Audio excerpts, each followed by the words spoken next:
वार्ता में जिला हमीरपुर के सभी पत्रकार वृंद का हार्दिक अभिवादन व स्वागत है। इस पत्रकार वार्ता में मेरे साथ हिमाचल प्रदेश प्राथमिक शिक्षक संघ में पूर्व में 2 बार प्रदेशाध्यक्ष रह चुके भाई देवेंद्र केवला जी,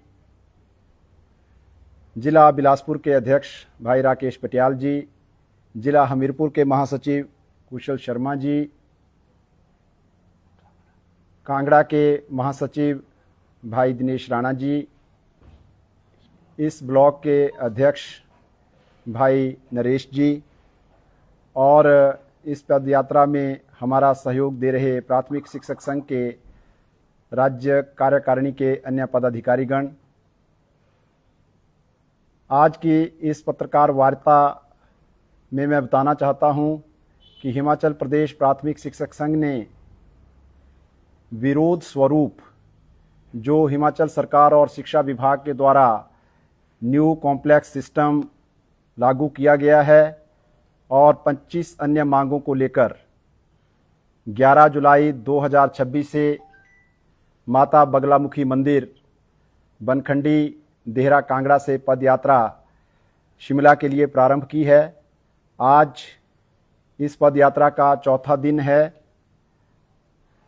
और 25 जुलाई को यह पदयात्रा शिमला पहुंचेगी और 26 जुलाई को वहां पर चौड़ा मैदान में हिमाचल प्रदेश के कोने कोने से प्राथमिक शिक्षक और प्राथमिक शिक्षा से जुड़े, चाहे वो रिटायर्ड टीचर्स हों, चाहे प्राथमिक शिक्षा से जुड़े अन्य कर्मचारी वर्ग हो जिसमें एमडीएम वर्कर्स हैं, मल्टीटास्क वर्कर हैं, वो सभी जुटेंगे और सरकार का भारी विरोध वहाँ पर किया जाएगा। न्यू कॉम्प्लेक्स सिस्टम का primary teacher federation first day से विरोध कर रहा है।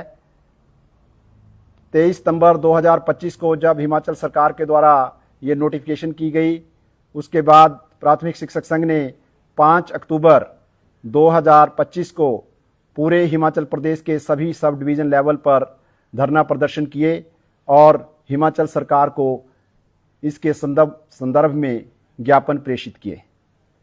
उसके बाद 1 मार्च 2026 को सारे जिला में धरना प्रदर्शन आयोजित किए गए और संबंधित डीसी के माध्यम से माननीय मुख्यमंत्री महोदय को, माननीय शिक्षा मंत्री महोदय को और शिक्षा विभाग के उच्च अधिकारियों को ज्ञापन प्रेषित किए गए।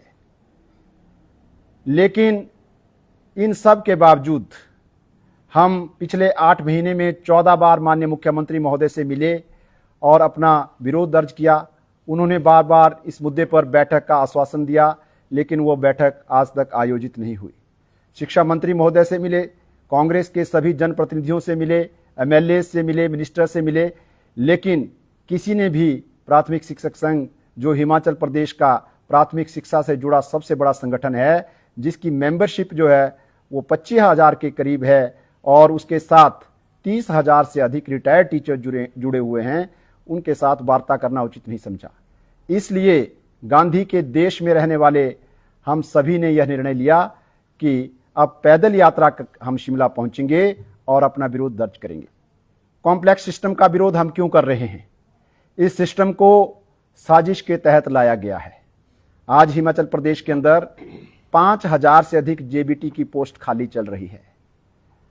आज हिमाचल प्रदेश के अंदर नर्सरी क्लासेस चल रही हैं, लेकिन नर्सरी टीचर्स की 6,200 पोस्ट जो है वो खाली चल रही है। 60,000 बच्चा एनरोल्ड है, लेकिन उनके लिए कोई टीचर की व्यवस्था नहीं है। आज आया की जरूरत है, केयर टेकर की जरूरत है उन छोटे छोटे बच्चों के लिए, उनके पदों को नहीं भरा जा रहा है। मल्टीटास्क वर्कर के पद जहां खाली हैं उन्हें नहीं भरा जा रहा है और प्रिंसिपल को 15 से 20 स्कूल का जिम्मा दे दिया गया, इसलिए कि हमने भर्ती करनी नहीं है। और जहां टीचर नहीं होगा, 3,000 से अधिक स्कूल ऐसे हैं जहां एक ही टीचर है। जब वो छुट्टी जाएगा या उसकी ड्यूटी जनगणना में होगी या इलेक्शन के अंदर होगी, तो उस समय जो प्रिंसिपल लोग हैं वो पीएन से जो प्रमोट हुआ है लैब असिस्टेंट, उसको वहां डिप्यूट कर रहे हैं। आप स्कूलों के अंदर जाइए, एलए का डेपुटेशन आपको मिलेगा। पीईटी का डेपुटेशन वहां पर किया जा रहा है, डीएम का डेपुटेशन वहां पर किया जा रहा है, ताकि लोगों को ये नहीं लगे कि स्कूल में अब कोई भी नहीं बचा है। और जब माता पिता वहां से बच्चों को हटाते हैं तो स्कूलों को धड़ाधड़ बंद किया जा रहा है। ये स्पष्ट नियम है कि प्राथमिक कक्षाओं को पढ़ाने के लिए सिर्फ जेबीटी ही अध्यापक प्रशिक्षित हैं, कोई अन्य कैटेगरी का अध्यापक उसको नहीं पढ़ा सकता है। तो आप बताएं कि आप 5000 पदों को क्यों नहीं भर रहे हैं, आप 6200 पदों को क्यों नहीं भर रहे हैं, आप आया की नियुक्ति क्यों नहीं कर रहे हैं। तो प्रिंसिपल जो हैं, जो एक अपने स्कूल को चलाने में उनको कठिनाई आती है, उनको 14-20 स्कूलों का जिम्मा देंगे तो व्यवस्था के अंदर कौन सा सुधार होगा। तो वर्ष 1984 के अंदर तत्कालीन जो मुख्यमंत्री राजा वीरभद्र सिंह थे, उन्होंने इस बात को समझा और प्राथमिक शिक्षा का अलग ढांचा तैयार किया। एचटी, सीएसटी, बीओज की पोस्ट जो हैं प्राइमरी टीचर्स को उन्होंने उपहार स्वरूप दी कि आपका बहुत बड़ा दायित्व है, तो आपका प्रमोशन भी होना चाहिए। और हमारा प्रमोटेड अध्यापक प्रमोशन जरूर पाता है, लेकिन उसके बाद भी उसके पास टीचिंग का कार्य वैसे ही रहता है जैसे पूर्ववत होता है। तो हमारे सभी शक्तियों को छीनकर इन पदों को समाप्त करने का प्रयास किया जा रहा है। मैं इस प्रेस वार्ता के माध्यम से सरकार से यह भी पूछना चाहता हूं कि छोटे छोटे बच्चों की जो खेलें होती थी, उनके लिए एक मंच था, उसको 2 वर्ष से छीन लिया गया। माननीय मुख्यमंत्री ने 6 महीने पहले माना कि यह गलत हुआ है और हम इस वर्ष से इन खेलों को बहाल करेंगे, लेकिन शिक्षा विभाग ने जो खेलों का कैलेंडर जारी किया उसमें उन्हें सार्वजनिक मुख्यमंत्री की घोषणा के बाद भी उसमें उन खेलों को शामिल नहीं किया। ये सारे मुद्दे जो हैं, इन सब को लेकर जो है प्राथमिक शिक्षक संघ जो है, जिसके अंदर प्राथमिक शिक्षा और प्राथमिक शिक्षकों को खत्म करने का प्रयास किया जा रहा है, उसके खिलाफ जो है आज लामबंद है। और हम बड़ी संख्या में जो है आप देख रहे हैं कि भारी बारिश हो या भारी धूप हो, सभी लोग चिलचिलाती धूप के अंदर, भारी मानसून की बारिश के अंदर जो है सड़कों पर हैं और सड़कों पर 25 जुलाई तक रहेंगे। और 26 जुलाई को विशाल धरना प्रदर्शन आप देखेंगे शिमला के अंदर होगा। और जैसे ही ये यात्रा 18 जुलाई को बिलासपुर पहुंचेगी, 26 जुलाई से आगामी संघर्ष का भी ऐलान जो है प्राथमिक शिक्षक संघ करेगा। और यह संघर्ष जो है हमारा आगामी विधानसभा चुनाव 2027 तक जारी रहेगा। प्राथमिक शिक्षक संघ न रुकेगा न थकेगा और अपने हितों की रक्षा के लिए, प्राथमिक शिक्षा के हित के लिए सब कुछ न्यौछावर करने को तैयार है। इसी के साथ बहुत बहुत धन्यवाद। जय हिंद, जय हिमाचल, जय प्राथमिक शिक्षक संघ।